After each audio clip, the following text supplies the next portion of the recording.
หนึ่งกันเนาะไม่สูงปีใหม่ใต้ค่ะ ไม่สูงค่ะเลย อะไรอยู่ดีไม่ยืดผู้ก่อเสร็จกันไหนกันเหมือนสูงค่ะ อ๋อที่บอกเสียไปยาวตายหรอ ว่าไม่สูงค่าในขนมให้อยู่ในที่เงื่อนกันโคตรเสียกันไม่สูงครับ เอาค่ะเมื่อพูดมาเขาค่ะยังไรมาทบกันเที่ยงอยู่ขึ้นหนึ่งเลยเนาะจะเมื่อพูดกันเนาะมือในค่ะเนาะมือในพยายามเขาขาดดีปุดปังป้อยอยู่ดีบอก8 โมงกลางค่ำเลยค่ะเนาะขึ้นมาทบกันตองปีนี่นะครับมือสูงแต่ต่วันมือในเนี่ยก็มือสูงปีใหม่ใต้กูก็ค่ะเป็นพันเน่ มันสูงพี่น้องมาปังไปต้องเสียงขาวขาวย้อน เอาครับชื่อถือปังมือก็ยังให้ปังมือรถพี่หล่นๆเลยค่ะเนาะแล้วก็ชื่อถือให้ปังมือปีหาซี่กินซี่ย่ำเลยก็ยังไรแท้งเลยค่ะเอาครับขอบคุณในเอากลุ่มเอามูลและยิ้มจ้มขอบใจถึงพี่ๆน้องๆค่ะที่เขามาปั่นแห้งรวมกันในสังอันนั้นที่เขามาปั่นแห้งที่เจ้ากุหลาบจะเป็นปางก้อยที่ไหนได้ในคำขึ้นในมือสูงและยิ้มจ้มขอบใจกูก็ค่ะ ไม่สูงค่ะเลย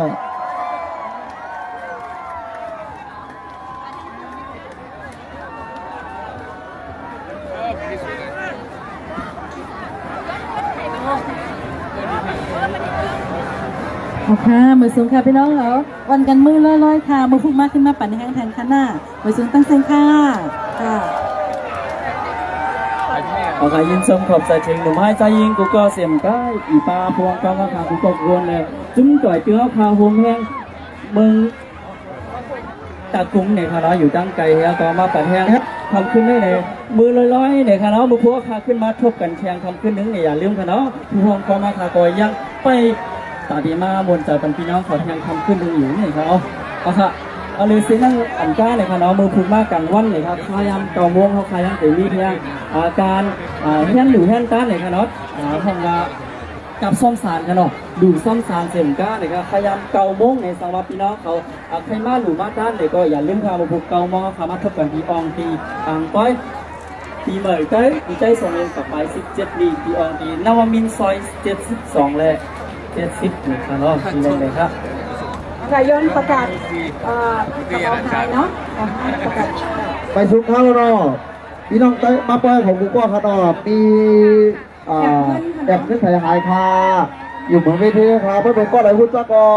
ยึดหัวยอดกิ๊กเพลงมาเอาบนเวทีนะครับมีกระเป๋าขึ้นนะครับเนาะแบบขึ้นใส่ข้าวผู้ค่ะเนาะยึดหัวยอดกิ๊กเพลง ก็เอาเนาะซองเขาหนึ่งหัวซองรถหรือซองเขาต้องเต็มมือเนาะก็ตกขาแหวนนะครับนะซอเป็นก็อะไรครับซ่อมหันหากับซ่อมแล้วก็มาทำให้ดีอีกบางทีสินะเอาครับ แล้วค่ะย้อนประวัติเขาคาเลยอาจารย์รององตีนะคะเนาะต่อถึง12 โมงการขึ้นด้วยนั่นค่ะเนาะค่ะจากนั้นค่ะผู้เขาสนใจมาทบกันใหม่นั่นค่ะเนาะค่ะผู้ห้องความโมฆะต่อตึกคนในคุกก็นั่นค่ะเนาะค่ะ ยังเป็นมันซื้อหรือไม่เพียงใจค่ะยังขาดเป็นเจ้าในการนี้เนาะ ย้อนประวัติมือในในก็ขับหมายเอาค่ะมันหนังแต่ที่นี่ค่ะค่ะ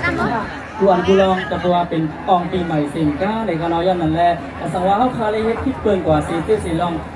เป็นคนสีเตี้ยสีเรื่องเนี่ยก็เขาจะบอกว่าทำก่อนเจ้าค้าดูกองการเป็นปังก็กูลองสีก็คือดีในเสียย้อนน้องใหญ่นั่นแหละเหมยซูปีที่เราของเหมยซูปีใหม่ได้ค่ะ มือ2 3 มือลอยๆกันค่ะนอพี่น้องต้องเป็นค่ะมือลอยๆค่ะ ออกค่ะตั้งได้ในแอบขึ้นไปข้าวผู้ค่ะเนาะไทยไว้ในก็ยัดอยู่ยอดกิ๊กเพลงมาเอาบนเวทีนี่ก็เลยพาเรากูก็ค่ะเนาะพี่น้องใต้เขาใครเสียงว่าค่ะนะทางโซ่ห้องไอ้พระมาเอาบนเวทีนี่ก็เลยมันก็ค่ะเนาะ เอาค่ะดีตามเมืองไทยในไหนก็เพราะว่า12 โมงเพราะว่าฮักเจียงเย้าเนี่ยก็ไว้ก็เย้ากับเหลียวอ่ะเนี่ยค่ะเนาะก็อ่ำสืบห้องความแพงเลยค่ะย้อนเพราะว่าตั้งแต่เป็นปันให้ต่อถึง12 โมงก้อยเนี่ยค่ะเนาะย้อนเปินนั่นแหละฮักเจียงเย้าเนี่ยก็เย้าเนี่ยค่ะบางก้อยเอาค่ะก็ได้เมื่อประเดี๋ยว โซ่ห้องไผ่ก็ผู้ค่ะเนาะโซ่ไว้อยู่ในก็ เมื่อในเมื่อกัน เยี่ยมไปบังนะครับ ก็ฮับเจียงไงให้ไหน ว่า เย้า โซ่ ให้ ห้ เนี่ อง ย ไผ่ ค่ะเนาะ นะนี่ก็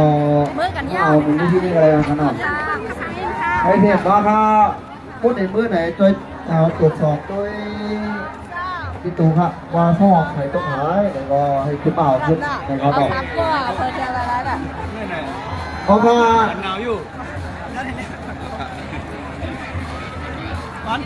ที่กรุงเทพค่ะนวมินทร์ค่ะแถวนวมินทร์ Oke, gitu. Masuk dah. Oke.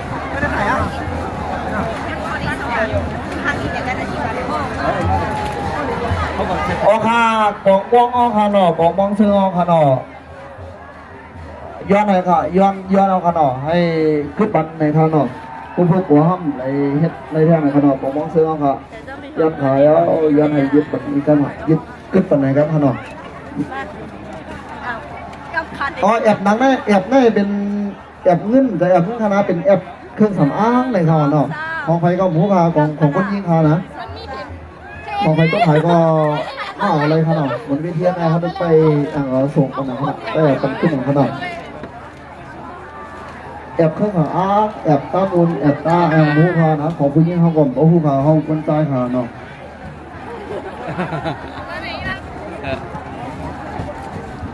นั่งได้ก็เอาขึ้นอันนั้นน่ะ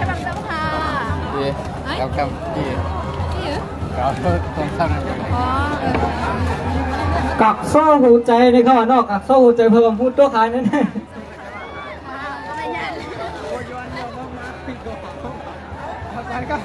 กักโซ่หูใจเพิ่มตัวขายกันเนาะว่าเอาเลยค่ะ กระโต้เจอครับผมเจอผมกระโต้ห้องโรงเรียนในถึงมากเลยผมเลยนะ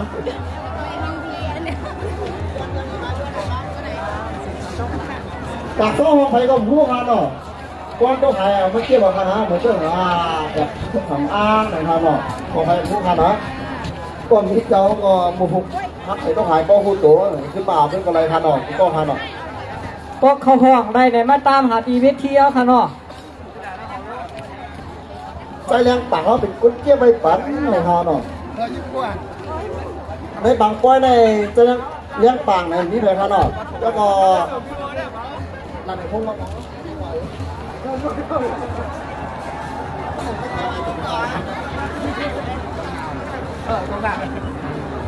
ก็ค่าไม่สูงค่าพี่น้องใจผมก็เข้าห้องไปต้องหายเนี่ยอันก่อนนะครับตัวใน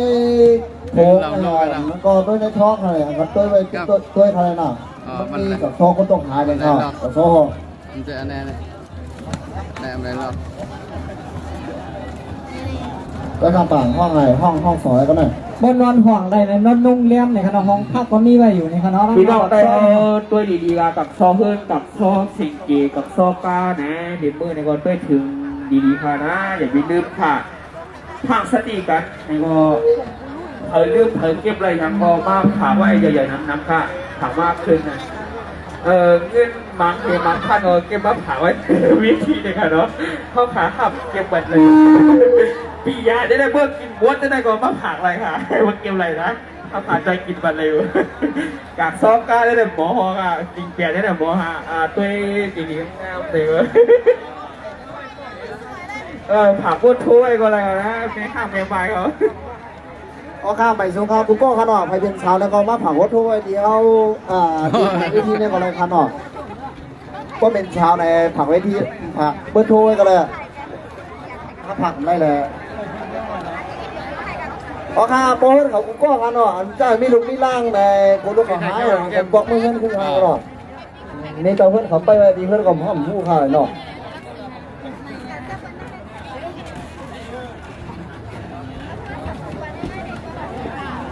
ไปว่ะ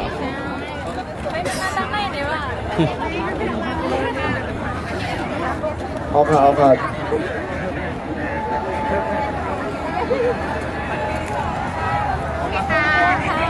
ไม่สุดท้ายใครจะได้ค่ะใส่ให้ไหมใส่ให้ไหม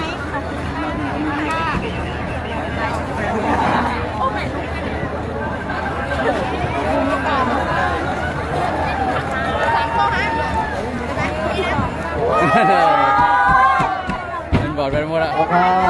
แล้วก็ย่อค่ะเนาะอันก่อนลงอันก่อนลงต่อนะอันก่อนลงต่อนะอันก่อนตัวใหม่ครับก็ค่ะเนาะ เป็นเปิด เบอร์ละร้อยเบอร์อย่าไปคิดกันเบอร์เปี่ยวเบอร์บนแล้วก็เบอร์นอนขันหันนี้เบอร์พุงมาสีมา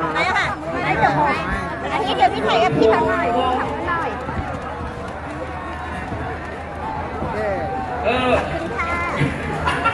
อยากขึ้น ออมม่องพี่น้องครับก็เลยต้องขายเนาะออมม่องค่ะทำได้ในเป็นพี่น้องไห่ปองนะเนาะพี่น้องไห่ปองก็ออมม่องก็ต้องขายนะอย่าไปอ่านน้ำนะอย่าไปนักแกถ้าปล่อยพูดนะใช่ไหม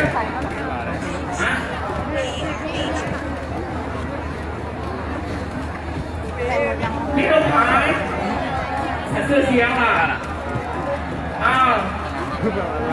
มีหลายคนเลยแต่ไล่เสื้อเชียงกับต้องมีเสื้อผู้ใช้เชียงค่ะไล่เนาะ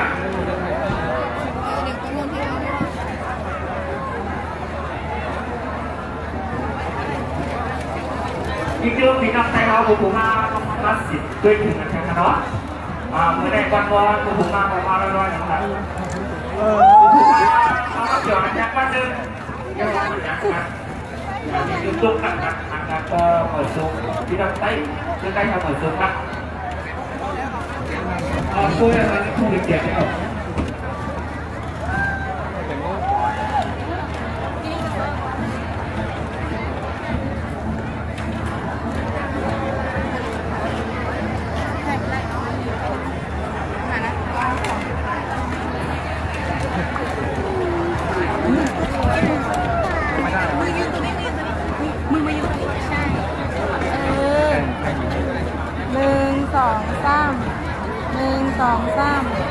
โอเคค่ะ แล้วถ่ายจ้องเอง เอาต้มหน่อยเลย ต้มไปเลยฮะ อ๋อค่ะพี่น้องเขาค่ะก็บางก้อยเย่าค่ะเนาะเมื่อเร็วก็บางก้อยเย่าเนี่ยก็จะมี FC เขามาถ่ายเทพางกันเลยค่ะที่หมายต้องนั่นขนาดเนาะ1 ปีจงไปเลยทุกกัน1 ปอกแรกมาถ่ายเทพางที่หมายต้องกันนั่นขนาดเนาะเขาค่ะแต่เดี๋ยวนี้ก็เพื่อนก็ว่าเป็นเจอเลื่อนะบางก้อยแน่ไหนก็มีการถ่าย FC เขาว่าเป็นกันเนาะในนั่นขนาดเนาะค่ะมื่อพุกมาจองไก่ทบกันเหมือเทียงเนี่ยค่ะเนาะมื่อพุกมาจองไก่ทบกันเหมือเทียงเนี่ยค่ะยินจมขอบใจพี่น้องเขาที่อยู่ที่เฮิร์นเซทับจริงจมกันเนี่ยก็ยินจมขอบใจนำเต้เนี่ยค่ะเนาะเหมือสูงปีเหมือใต้2 มิลปักไป17 มีค่ะเนาะทางไรขึ้นยาเหมือสูงกันคู่ก็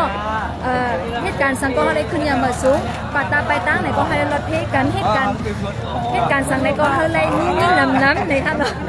มีเยาอะไรมีเพียงน้ำเนี่ยค่ะเยาก็ที่หลังลองได้ให้ไรอยู่ดีกินวันกันกูก็เนี่ยค่ะเนาะค่ะยินจมขอบใจกูก็ค่ะมาซุ้มที่มาใต้2 มิลปักไป17 มีค่ะ ทางทิกตอกด้วยทิกตอก